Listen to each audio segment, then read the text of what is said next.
Hi everyone and welcome back to English Loud. Today we're discussing a super important series for anyone preparing for the IELTS exam, IELTS Writing Test 2.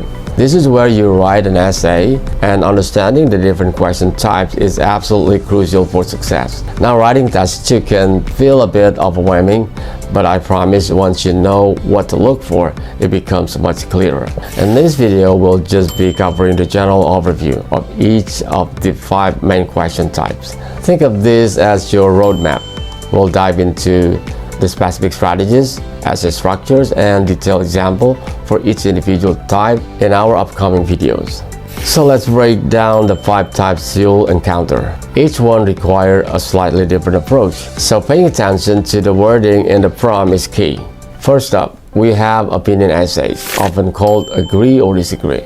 And these are pretty straightforward. You'll be given a statement, and you simply need to tell the examiner whether you agree or disagree with it. And of course, you'll need to back up your stance with reasons and examples. But the core task is taking a clear position. Here is an example. Some say that music, art, and drama are as important as other school subjects, especially at the primary level. Do you agree or disagree? Next, we have discussion essays.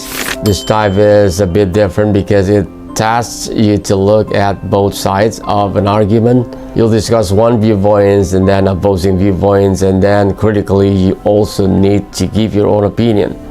Remember, it's about discussing both and then stating your view. Here is the example. Some people think that government should spend more money on public transport, while others believe that people should be encouraged to use their own cars more. Discuss both these views and give your own opinion.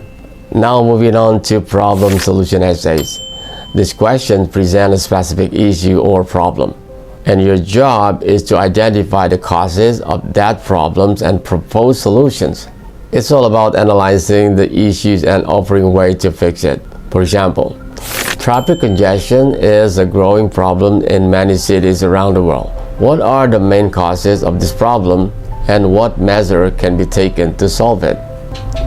The fourth type is advantages and disadvantages essays. Here you'll be presented with a trend or development, and you need to discuss its benefits and its drawbacks. Sometimes they'll also ask you to decide if the advantages outweigh the disadvantages, which means you'll need to give your opinions at the end. For example, the use of internet has become widespread in recent years. Do the advantages of this development outweigh the disadvantages? Finally, we have the 2-part question essay. I usually call this a direct question essay, sometimes also called double questions. This one is exactly what it sounds like. The prompts will present 2 distinct questions, and you must answer both of them fully in your essay. If you only answer one, your score of test response will be significantly impacted. This is an example. Nowadays, many people choose to work from home rather than in an office. What are the reasons for this trend? What impact does this have on both individuals and society? So those are the 5 main question types you'll encounter in IELTS Writing Test 2. Remember, the key takeaway from this video is just to be able to identify which type you're dealing with. And in our upcoming videos, we'll dive deep into each of these types individually and provide full example essay to guide you. Thanks for watching, and I'll see you in the next video.